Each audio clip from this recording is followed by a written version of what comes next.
Podcast Rio Ônibus, o canal para quem usa transporte público no Rio.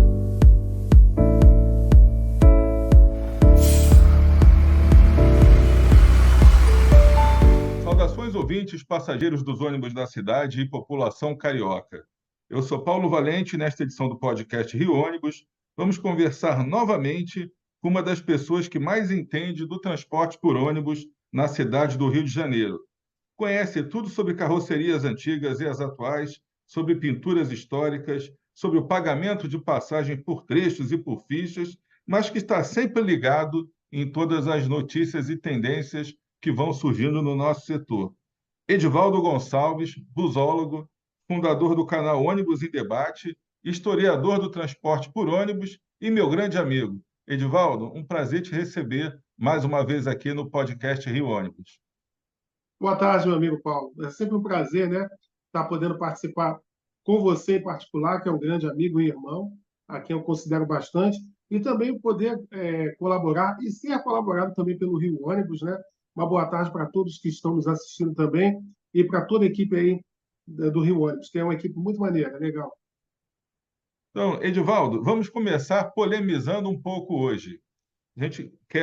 Eu quero falar um pouco sobre a nova busologia, que a gente vinha conversando. Agora há pouco eu gravei um outro podcast conversando com o pessoal do Diário do Transporte, que é um canal dedicado ao transporte aí, o Adamo Bazan e a equipe dele fazem Show, né? um trabalho que é uma referência. E eu perguntei para ele, porque nesse pós-pandemia, a gente vê surgindo uma série de novos canais que se propõem a fazer aquilo que você e ele já fazem há bastante tempo, que é falar sobre transporte, cada um no seu espectro, na sua linha de ação, você muito mais voltado aqui para o Rio de Janeiro, mas a gente vê que o interesse pelo transporte, pela mobilidade urbana, por tudo isso, vem crescendo. E aqui no Rio de Janeiro também a gente vê o hobby da busologia crescendo. E uma coisa que eu não sou busólogo, quero deixar bem claro aqui para todos os ouvintes, mas eu sou grande amigo de busólogos aí da antiga, como Edivaldo, que não é da primeira geração. A primeira geração era o Paulão, o Edgar, um pessoal aí que, infelizmente, está nos deixando aí. Mas de uma geração que conseguiu abrir a porta das empresas para que o hobby fosse entendido, recebido e que a gente pudesse começar a ter os nossos primeiros contatos, isso lá na década de 90, né, Edivaldo? E hoje a gente vê um monte de gente se intitulando busólogo.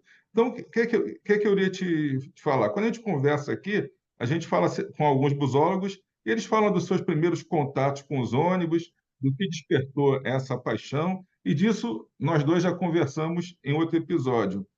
Mas como que você vê isso mudando com o tempo, com a passagem do tempo, com o aumento do hobby? A gente vê hoje algumas empresas que se ressentem de alguns busólogos que têm uma postura meio agressiva com relação às empresas. A gente vê nas mídias sociais, a gente vem postando as novidades que a gente tem e um pessoal que faz questão de estar sempre respondendo ali, mas com um viés meio agressivo, meio questionando tudo. Não tipo assim, ao mesmo tempo que se intitulam busólogos, são grandes críticos, mas não para tentar buscar as melhoras que todos buscam no setor. Mas tem gente que parece que critica por criticar. Então, eu queria entender um pouco disso. Eu sei que é um assunto polêmico, mas para você eu tenho condição de perguntar, que eu sei que sua resposta vai ser boa. Meu amigo, para essa pergunta sua, requer várias respostas, né? Vamos lá tentar ver se eu peguei o espírito da pergunta. Primeira coisa, ter bastantes canais hoje em dia. Eu acho salutar. Acho não, tenho certeza. O que eu prezo é pela qualidade. Bom, eu não posso me dizer como referência de alguma coisa. Eu sou realmente de uma outra geração, eu tenho outro tipo de conceito e cada pessoa vai tendo o seu. Mas o fato, eu mesmo sou um grande incentivador de que se abram mais canais, que as pessoas apareçam. Porque de que adianta só ter um, dois, três ou meia dúzia de canais? Tudo bem que levem com seriedade, conduzam com seriedade seus vídeos, mas se a gente sabe que tem muito mais busólogos E mesmo esse muito mais busólogos, em se tratando de Brasil e de mundo, ainda são poucas pessoas que também sofrem preconceitos, porque é muito mais fácil você gostar de aviões, é fácil você gostar de automóveis, mas quando fala de ônibus, acham que é uma coisa do fim do mundo. Outra pergunta que você fez sobre a postura, né, de alguns integrantes do hobby. Eu posso te dizer, não só de busólogos, mas, no geral, a população, vamos dizer, mundial, e em particular do nosso país, a gente está sofrendo uns processos assim de escassez cultural e educacional. Se eu, se eu, por exemplo, procuro, ou eu ou você, procuremos um alfaiate, por exemplo, para que confeccione para nós um terno ou uma calça social, a gente vai querer o quê? Que o resultado disso seja um bom serviço feito em atenção a nós. Mas a gente sabe, eu também sou um profissional, estou aposentado agora, mas sou contador, a gente sabe que em qualquer profissão, em qualquer empresa, a gente não encontra a perfeição. A gente pode dizer assim, a gente encontra pessoas entre nós mais esforçadas, que estão sempre estudando, estão sempre procurando se atualizar e, em consequência disso, prestam um bom serviço. Há, então, os maus profissionais, há as más empresas, assim como há também os bons. Né? Então, o que acontece? Se o alfaiate fizer esse terno mal feito, o que a gente vai falar? Se a gente preza por educação e por cultura, a gente vai procurar, de maneira sutil, conversar com esse profissional e mostrar ali que ali está um grande problema. Olha, isso aqui não ficou bem, essa medida saiu errada. O problema é que a falta de estrutura que vem assolando o mundo e, em consequência, as pessoas, elas não sabem lidar com o diverso, muitas das vezes, e não sabem lidar com o conflito. Ora, então, por isso, tornam-se pessoas agressivas. Mas por quê? Porque não tem. É um ditado que a gente escuta dos nossos pais desde novo. A gente só dá aquilo que tem. Né? Então, se eu não tenho para dar, como é que eu vou dar? Né? Então, aí você vai ver essas provas grandes de agressividade, desculpe o termo vulgar, esculachar, né? Porque a gente às vezes vê dentro do hobby ou vê fora também no trato social, as pessoas não têm mais limites, elas acham assim, a coisa desagradou, elas vêm com quatro pedras na mão, nunca procuram uma conciliação. No nosso caso particular, em que tange as empresas de ônibus, se uma empresa de ônibus não presta um bom serviço, a gente tem alguns canais.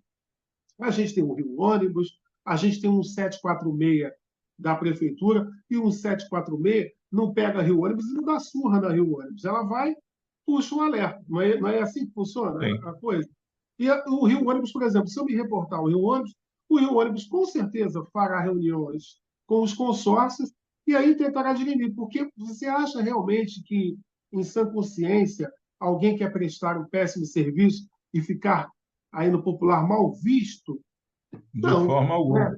Mal na fita? Não, não é a intenção. A não ser que você tenha algum problema. Né? Então, a pessoa precisa saber lidar com conflitos. Não é vir para as redes sociais, porque hoje em dia até coisas particulares vão para a rede social assim, de uma forma, vamos dizer assim, grotesca. Né? Então, por que apelidar uma empresa? Por que difamar uma empresa? E outro detalhe interessante que a gente não pode esquecer, que é um hobby. Um hobby, um hobby é feito o quê? Para você se distrair, para você deixar de lado o corre-corre, as consequências de um cotidiano agitado. Mas eu também, Paulo, vejo o hobby como algo em ação. Você me perguntou dos novos busólogos, eu vou te dizer para você, a outra geração, a do Paulão e do Edgar, andaram pavimentando trajetos de forma rudimentar. Eu posso dizer assim que já sou de uma segunda geração, até posso, tenho 62 anos, nasci em 1962, essas empresas, a maioria delas nasceram mais ou menos nesse período, ou um pouquinho Sim. antes, ou um pouquinho depois. Vamos dizer assim que eu peguei desde o início. Né? Então, a gente também foi abrindo outros caminhos. O que eu não tenho observado numa nova geração é produzir algo. E um hobby, você também produz. Então, Isso eu sinto falta, porque eu, Edivaldo, para me exemplificar, eu também vou passar. E eu vou passar, e o que ficará aí do hobby? Então, hoje em dia, há mais facilidade, a gente fazia as coisas, já até conversamos, de forma intuitiva. A gente deduzia, ou quando tinha alguma brecha ali no jornal, a gente tinha que fazer pesquisa em biblioteca. Hoje, o jovem tem a internet a seu favor, Sem e não dúvida. vejo quase nenhum jovem fazendo pesquisas, assim como a gente faz, como você já conversou com o Marcelo Praz, com o Cisne Júnior, com outros tantos representantes aí do hobby. A gente, às vezes, vaga a madrugada, cria até problema, né, em família, porque a gente fica fazendo pesquisa também. Ó, eu lembro de alguma coisa, eu anotei alguma coisa desde a minha infância e minha adolescência, eu vou lá no periódico daquela data ali que eu anotei e que eu tenho lembranças, e vou confirmar se as minhas lembranças estão boas ainda. Então, a gente ali promove um vídeo, uma coisa informativa, não uma coisa para mim, nem para o meu canal Ônibus em Debate, é uma coisa para o todo, mas que a gente possa oferecer uma coisa bacana para o todo. Então, o hobby, ele além de curtição, ele é ação. Eu estou vendo assim, com os mais novos, não estou vendo ação. Eles já encontram as coisas fáceis. Me perdoem os jovens que estejam assistindo nosso programa, mas ainda não tenho visto uma produção. E se eu ver, e se alguém me mostrar, tenha certeza que eu ficarei super satisfeito. Sim. Então, você falou agora do teu canal, do Ônibus em Debate, que acompanho desde a criação e tudo. Já dei entrevista com muito prazer para o canal também. E dará em breve mais, hein? E você fala sobre vários assuntos relacionados ao transporte por ônibus aqui na cidade. E a gente sabe que no hobby tem gente que gosta mais das pinturas, outros discutem mais a questão das carrocerias e dos chassis, tem pessoal que foca mais nas linhas, você já é mais generalista, você transita por tudo isso. Mas quais são os assuntos que você vê hoje que estão sendo colocados para debate? Está saindo um pouco disso? As pessoas hoje estão se ligando mais na questão da mobilidade, da eletrificação, dessas novidades que vêm sendo trazidas aí para o setor de transporte, especialmente por ônibus? A percepção atual vai muito aí da eletrificação, né? E a gente discutir se é uma grande viabilidade ou não. Aí a gente conta com pessoas assim como você também, ou com outras pessoas que têm um conhecimento mais, estão ali mais por dentro das empresas. A gente, às vezes, pode ter uma visão um tanto distorcida, mas através de conversas como essas, com essas oportunidades, a gente aí vai se esclarecendo. Porque o mais bacana disso, Paulo, é isso mesmo.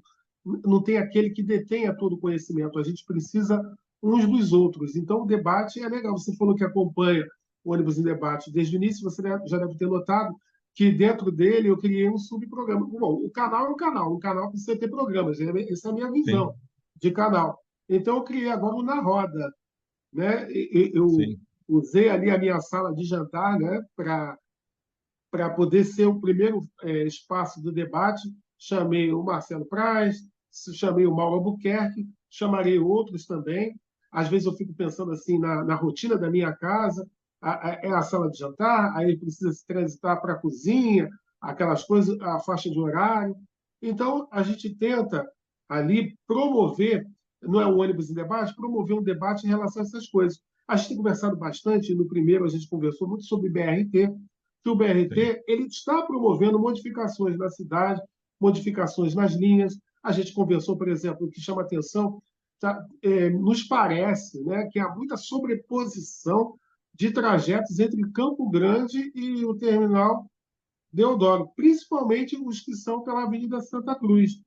Está havendo uma sobreposição. Eu também tenho focado muito nas novas linhas que surgem. Surgiu aí semana passada a, a linha 786, que foi esticada até Cascadura.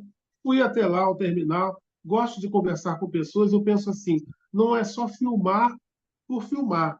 E esse é o meu entendimento. Eu vou filmar a novidade, mas quero trazer também um pouco de reportagem. Né? Se hoje em dia, como se diz assim, hoje em dia todo mundo com um celular na mão ou uma câmera vira um repórter, então, vamos fazer a coisa da melhor maneira que eu puder. Sim. Como eu te disse, não detenho todo o conhecimento, mas ter um conhecimento assim intuitivo de mediação, de conversação, de fazer entrevista. Então, é nessa que a gente vai e que surjam realmente outros canais que façam até um trabalho muito melhor. Não é o ônibus de debate que tem que ficar somente em evidência, mas somos todos nós, em conjunto, cada um. E isso é bacana, a gente convidar pessoas do hobby para conversar também, justamente por isso. A gente não detém todo o Sim. conhecimento, então vamos conversar junto. Então, a gente, nesse primeiro, a gente conversou sobre as modificações da Zona Oeste com o BRT, a gente conversou lá com o Mauro sobre a mudança de numeração de linhas em 1964, a chegada dos trólebus daquela época, que eles vieram sendo da Fiat, né? Então, que impactos? Então, eu quero oferecer isso para a quem me assiste, quem acredita no meu canal. Então, é assim, a conversação que está atual é isso aí, novas linhas, é a influenciação do BRT. Vamos ver até onde isso vai dar, né? Sim. Uma coisa que a gente teve agora recentemente foi o ExpoBus. Tinham mais de 100 ônibus em exposição, veículos antigos, tinham empresas aí que prestam serviço participando lá. Essa mobilização que você vê agora, esses encontros sendo realizados, os primeiros encontros que a gente fazia eram na Santa Maria, iam 15, 20 busólogos e a gente achava até muito, né? E a gente hoje está vendo evento aí que vai juntar 1.000, 2.000 pessoas, né? É o público que esteve presente lá. Como é que você enxerga isso também? Olha, é uma coisa muito bacana.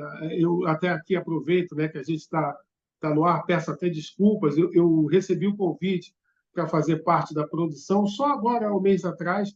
Aí eu me vi, assim, eu até me esquivei, eu me vi assim, poxa, o que eu vou fazer agora, faltando um mês? E o que eu posso oferecer? Mas que coisa bacana acontecendo no Rio de Janeiro, né? É, que novidade! Até então a gente só tinha esses encontros assim quando tinha a FETransRio, né? E a Sim. gente se via, e é assim, a gente vendo os ônibus, e o principal, a gente reencontrando pessoas, conhecendo novos personagens dentro do hobby, e o empenho da galera que trabalhou com afinco para que esse encontro fosse realizado. Um grande sucesso. Graças a Deus, e que venham outros encontros, e com certeza estarei engajado lá, trabalhando em conjunto com os amigos que eu tiro meu chapéu. Nota 10.000. Também. Essa turma veio forte aí trabalhando, a gente E teve o o ônibus prazer ajudou de também. poder colaborar também aqui, é muito legal. Então, para a gente finalizar a nossa conversa, a gente falou aqui sobre a busologia, sobre as novidades que estão chegando aí, e você pontuou muito bem essa discussão sobre BRT, essa discussão sobre as linhas que estão voltando, e você que tem acompanhado aí por todos, a sua vida inteira, você falou, você tem a idade média das empresas de ônibus aqui do setor, então você vem acompanhando todo esse processo e o primeiro podcast que nós gravamos, a gente estava em plena crise, ainda em plena pandemia. Depois nós gravamos falando mais sobre a história do setor, as novidades tecnológicas. E a gente hoje chega a um novo ponto em que já há o pagamento do subsídio, que era impensável quando a gente gravou o primeiro podcast. A gente hoje já tem mais de 1.000 ônibus aí já em operação. Você tem visto aí a gente conversa sempre sobre a renovação da frota das empresas. Acho que ainda tem um pouco mais de dificuldade, outras que já estão com a frota aí, com uma idade média bem baixa, o que é interessante para a renovação. Linhas que você citou que estão voltando, linhas sendo criadas, serviço noturno. A gente hoje, Edivaldo, bateu uma marca. Nosso primeiro podcast, a gente estava em operação com 2.900 ônibus. Hoje nós chegamos à marca de 3.900 ônibus em operação, ou seja, em 2 anos e 3 meses de pagamento de subsídio, a gente aumentou a frota aí em mais de 30%, o que é uma marca aí sem dúvida. A gente sabe que ainda há sempre o que melhorar, mas a gente vem trabalhando bastante. Então, como é que você enxerga o cenário agora, rapidamente, para a gente finalizar? Como que você viu essa transição desde o início do pagamento do subsídio para cá? Como é que você, como estudioso do setor, historiador, vê esse período mais recente da história dos ônibus e o que é que você enxerga aí para frente? Olha, Paulo, o cenário é desafiador, né? Vejo o cenário atual como desafiador. O subsídio tem ajudado bastante, a gente vê mas é uma coisa também que a gente faz com que o pessoal entenda dentro do hobby. Ah, mas a linha tal vai voltar, mas justamente aquele grupo de novo vai voltar e vai atuar naquelas linhas da crítica. Por que a empresa que é originária dessa linha, por que ela não pega de novo? Há uma falta de entendimento de que há empresas com dificuldades. E uma empresa maior, pertencente a um determinado grupo, essa tem condições de colocar a frota na rua, né? Então, talvez aquela empresa que fazia determinada linha no passado, agora ela não está em condições, ela está lá preocupada em pagar sua folha de pagamento, ajudada pelo subsídio, está ali lutando para repintar sua frota, substituir com um veículo usado. Então, eu acho que essa visão, não só de alguns busólogos, mas da população, ela precisa ser melhorada, esse termômetro. E aí até falo para vocês aí do Rio Ônibus, né? Tentar alguma coisa assim de informar a população e também dizer que a empresa é dona da linha. A empresa não é dona de linha de nada, quem é dono da linha é a prefeitura. Mas a gente sabe que algumas empresas estão passando por situações mais graves do que outras e a gente procura informar. A gente só não vai dizer os pormenores de uma empresa, porque isso não interessa ao Rob. Mas o que quando eu digo para você que vejo como desafiador, porque não é só o subsídio, não é só o soerguimento da empresa que vou falar daqui para o futuro. É necessário que os governos municipal, estadual e federal se unam e repensem o transporte, né, como um todo. Existe aí muita tarifa zero, se fala bastante nisso, mas que critérios vão ser utilizados? O que vai pagar isso? E uma coisa que eu entendo como desafiadora na nossa cidade do Rio de Janeiro são as integrações. Precisava facilitar mais as integrações dos modais. Ah, o terminal Gentileza, faltou ali, sabe o quê? A ferrovia. Tem os ônibus, tem o VLT, tem o BRT, que é tido como um ônibus à parte, mas é a ferrovia. Ah, a estação da Leopoldina será melhorada lá, mas olha a distância. Então, eu penso assim, para que tudo funcione, essa mobilidade funcione, para que todos fiquem satisfeitos, os passageiros, os empresários e os funcionários, faz-se necessária uma grande conversa e, mais do que a conversa, a retirada do papel e as ações novas apareçam. Eu sempre digo isso, acho que já conversei com você outra vez, eu olho aqui para o bairro vizinho, o bairro de Pilares, e fico assim pensando, poxa, tem a linha ali, auxiliar da Rio Douro, ramal de Belford Roxo, não é um ramal assim potencializado, mas se investisse naquele ramal, aquela estação de Pilares, pela proximidade com a avenida principal, a avenida do Helder Câmara, ela poderia abrigar pelo menos um mini terminal. E ali, o que acontece? Existem muitas casas antigas nos arredores da estação de trem que poderiam ser facilmente desapropriadas e fazer um bom terminal para que integrasse. Olha só, você numa avenida principal, você com a ferrovia e você com os ônibus ali atuando, fazendo a integração. A linha do metrô, linha 2, fica afastada pelo menos, acho que 1 quilômetro dali, infelizmente. Mas o máximo que pudesse promover de integração seria benéfico para com todo, Paulo. Então, é isso, quando eu digo desafiador, eu vejo assim, algumas coisas estão acontecendo, o subsídio é importante, ele não pode nunca ser retirado, né? Porque o beneficiado, também o grande beneficiado disso é o passageiro, porque senão estaria pagando quanto? Mais de R$ 7, R$ 8 de tarifa, ninguém aguenta com as condições que a gente encontra, né, da maior parte da Sem população. dúvida. E isso causaria um dano tremendo nas contas do povo em geral. Então, é um início, é tudo muito precário, mas precisa se dar o pontapé inicial, que continue conversando e agindo da melhor forma, porque o futuro está aí, coisa do passado, só as minhas queridas pistas de ônibus, inclusive, inclusive a da Santa Maria, que está aqui, ó, de cara, ó, parece até que foi Deixa de essa propósito. daí. Essa é de estimação nossa. Então, tá bom, Edivaldo. Te agradeço muito aí pela participação, mais uma vez aqui no nosso podcast. A conversa contigo é sempre boa. Eu tenho a honra de conversar com você todos os dias, né? A gente está Opa, sempre trocando sempre. vídeos, então Eu é um gosto de prazer falar poder com meus amigos. compartilhar essa nossa conversa com todos os ouvintes aí. Obrigado, meu irmão. Eu agradeço, eu gosto de falar sempre com meus amigos, saber que eles estão bem. E se os meus amigos estão bem, tenho certeza que eu ficarei bem, porque ninguém fica sozinho.